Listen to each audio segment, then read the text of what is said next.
ಮಾಜಿ ಪ್ರಧಾನಮಂತ್ರಿಗಳ ಕುಟುಂಬದಿಂದ ಆದಂಥ ಅನ್ಯಾಯ ಇವತ್ತು ಕುಟುಂಬ ನಮ್ಮದಲ್ಲ ಅಂತ ಹೇಳ್ಬೋದು. ಕುಟುಂಬ ನಮ್ಮದಲ್ಲ, ನಮಗೂ ಅದಕ್ಕೂ ಸಂಬಂಧ ಇಲ್ಲ ಅಂಥೇಳಿ ಕೆಲವರು ವ್ಯಾಖ್ಯಾನ ಮಾಡ್ಬೋದು. ಇವತ್ತು ಪ್ರಧಾನಮಂತ್ರಿಗಳು ಕೂಡ ಇದನ್ನು ಬೇರೆ ರೀತಿಯಲ್ಲಿ ಬಿಂಬಿಸ್ತಕ್ಕಂಥ ಪ್ರಯತ್ನವನ್ನು ಮಾಡ್ಬೋದು. ಆದರೆ ಪ್ರಧಾನಮಂತ್ರಿಗಳಿಗೂ ಕೂಡ ಗೊತ್ತಿತ್ತು, ಪ್ರಧಾನಮಂತ್ರಿ ಕಾರ್ಯಾಲಯಕ್ಕೂ ಕೂಡ ಗೊತ್ತಿತ್ತು, ಇದಕ್ಕೆ ನೇರ ಹೊಣೆಗಾರರು ಪ್ರಧಾನಮಂತ್ರಿಗಳು ಆಗ್ತಾರೆ.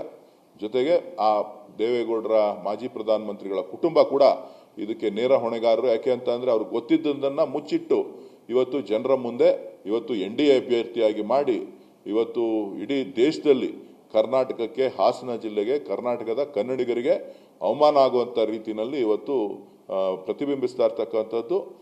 ತಪ್ಪು ಯಾರೇ ಆಗಲಿ ಶಿಕ್ಷೆ ಅನುಭವಿಸ್ಲಿ ಅಂತಕ್ಕಂಥದ್ದು ಭಾಳ ಸುಲಭದ ಮಾತು.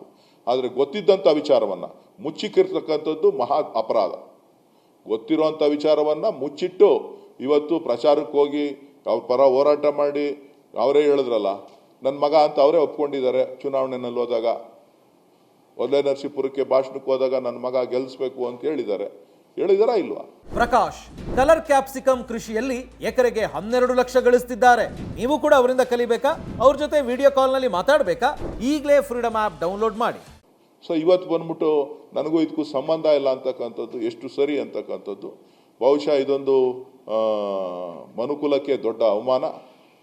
ಭಾರತೀಯ ಸಂಸ್ಕೃತಿ ಬಗ್ಗೆ ಮಾತನಾಡ್ತಕ್ಕಂಥವ್ರು ಇದ್ರ ಬಗ್ಗೆ ಏನನ್ನ ಮಾತಾಡ್ತಾರೆ, ಏನು ಮಾಡಬೇಕು ಅಂತ ಹೇಳ್ತಾರೆ, ಸಂಸ್ಕೃತಿಯ ಬಗ್ಗೆ ಭಾರತೀಯ ಜನತಾ ಪಕ್ಷದ ರಾಷ್ಟ್ರೀಯ ನಾಯಕರುಗಳು ಇವತ್ತು ನೇಹಾ ಪ್ರಕರಣವನ್ನು ಯಾವ ರೀತಿ ಇಡೀ ದೇಶಕ್ಕೆ ತಗೊಂಡೋಗಿದ್ದಾರೆ, ಅದೇ ದಾಟಿನಲ್ಲಿ ಅವರು ಕೂಡ ಇದನ್ನು ತಗೊಂಡೋಗಿ ಹೇಳಬೇಕು ಏನು ಅಂತೇಳಿ. ಇಂಥ ಒಂದು ದೊಡ್ಡ ರ್ಯಾಕೆಟ್ ಏನಿದೆ, ಇದರಿಂದ ಯಾರ್ಯಾರಿದ್ದಾರೆ ಅವರೆಲ್ಲರೂ ಕೂಡ ಶಿಕ್ಷೆ ಆಗಬೇಕು. ಜೊತೆಗೆ ಆ ಹೆಣ್ಣು ಮಕ್ಕಳ ನೋವನ್ನು ಯಾವ ರೀತಿ ಸರಿಪಡಿಸ್ಬೇಕು ಅನ್ನೋದನ್ನು ಭಾಳ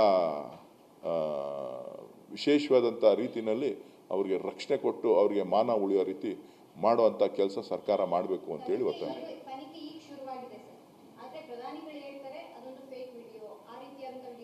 ನೋಡಿ, ಪ್ರಧಾನಮಂತ್ರಿಗಳ ಕಾರ್ಯಾಲಯ, ಪ್ರಧಾನಮಂತ್ರಿಗಳು ಪ್ರತಿಯೊಂದನ್ನು ಕೂಡ ತಿರ್ಚುವಂಥ ಕೆಲಸ ಮಾಡ್ತಾನೆ ಇದ್ದಾರೆ. ಇವತ್ತು ಪ್ರಧಾನಮಂತ್ರಿಗಳಿಗೆ ಈ ರೀತಿ ಏನಾದ್ರು ಹೇಳಿಕೆ ಕೊಟ್ಟಿತ್ತು ಅಂತ ಅಂದರೆ ಅವರ ಹೆಣ್ಣು ಮಕ್ಕಳ ಮೇಲಿರ್ತಕ್ಕಂಥ ಗೌರವ ಏನು ಅಂತಕ್ಕಂಥದ್ದನ್ನು ತೋರಿಸ್ತದೆ. ಮುಚ್ಕೊಳ್ಳೋದಕ್ಕೆ ಅವರು ಆಗಿರೋ ತಪ್ಪು NDA ಅಭ್ಯರ್ಥಿ ಈ ರೀತಿ ಮಾಡಿದ್ದಾನೆ ಅಂಥೇಳಿ ಇದೊಂದೇ ಪ್ರಕರಣ ಅಲ್ಲ. ನಮ್ಮ ದೆಹಲಿ ರೆಸ್ಲರ್ಸು ಏನು ನಮ್ಮ ಟೀಮ್ ಇತ್ತು, ಅವ್ರನ್ನೂ ಕೂಡ ಇದೇ ರೀತಿ ಮುಚ್ಚಿ ಹಾಕಿ ಏನೇನೋ ಮಾಡಿದ್ರು. ಆದರೆ ಅವರು ಹೋರಾಟವನ್ನು ಮುಂದುವರಿಸಿದ್ರು. ಈ ರೀತಿಯ ಪ್ರಕರಣಗಳು ಅಲ್ಲಲ್ಲಲ್ಲಲ್ಲಲ್ಲೇ ಸದ್ದು ಆಗ್ತಾನೇ ಇದೆ. ಇವತ್ತು ಕರ್ನಾಟಕದಲ್ಲೂ ಕೂಡ ಏನು ನಮ್ಮ ಯಾವುದದು ಯಡಿಯೂರಪ್ಪನವ್ರು ಇಳಿಸಿದಾಗಲೂ ಕೂಡ ಇದೇ ರೀತಿಯ ಸದ್ದುಗಳು BJPನಲ್ಲಿ ಸಾಕಷ್ಟು ಸದ್ದುಗಳು ಬಂತು. ಅಲ್ಲಿಂದ ಬಂದಮೇಲೆ ಬ್ಲೂ ಬಾಯ್ಸ್ ಕಥೆನೂ ಕೂಡ ಇದೇ ಥರ ಪ್ರಕರಣಗಳಿತ್ತು. ಯಾರು? ಬಾಂಬೆ ಬ್ಲೂ ಬಾಯ್ಸ್ ಅಂತಾನೆ ಹೆಸರುವಾಸಿಯಾಗಿತ್ತು. ಸೊ ಈ ಎಲ್ಲ ಪ್ರಕರಣಗಳನ್ನು ನೋಡಿದಾಗ BJPಗೆ ಬಹಳಷ್ಟು ಇದರ ಜೊತೆ ನಂಟಿದೆ. BJPಯವರು ಇದಕ್ಕೆ ಅದ್ರ ಜೊತೆಗೆ ಇನ್ನೂ ಅನೇಕ ಪ್ರಕರಣಗಳನ್ನು ಮುಚ್ಚಿಕ್ಕಿರುವಂಥದ್ದು ಇವತ್ತು ನಾವು ಗಮನಿಸ್ತಾ ಇದ್ದೇವೆ. ಬಹುಶಃ ಇದು ಭಾರತೀಯ ಸಂಸ್ಕೃತಿಗೆ ಒಂದು ಅಪಮಾನ. ಇವತ್ತು ಮಾಜಿ ಪ್ರಧಾನಮಂತ್ರಿಗಳ ಕುಟುಂಬ ಇದರಲ್ಲಿ ಇನ್ವಾಲ್ವ್ ಆಗಿರುವಂಥದ್ದನ್ನು ನೋಡಿದ್ರೆ, ಅದನ್ನು ಮುಚ್ಚಿಕೊಳ್ಳುವಂಥ ಪ್ರಯತ್ನಗಳು ನಡೀತಾ ಇರೋದನ್ನು ನೋಡಿದ್ರೆ ಬಹುಶಃ ಇದು ನಾವೆಲ್ಲರೂ ಕೂಡ ಕನ್ನಡಿಗರು ನಾವೆಲ್ಲರೂ ಕೂಡ ತಲೆ ತಗ್ಗಿಸ್ಬೇಕಾದಂಥ ಆ ಕುಟುಂಬಕ್ಕೆ ಒಂದು ಗೌರವ ಏನಿತ್ತು, ಆ ಗೌರವವನ್ನು ಇವತ್ತು ನಾವೆಲ್ಲರೂ ಕೂಡ ತಲೆ ತಗ್ಗಿಸ್ಬೇಕಾದಂಥ ಒಂದು ಪರಿಸ್ಥಿತಿ ನಿರ್ಮಾಣ ಆಗಿದೆ.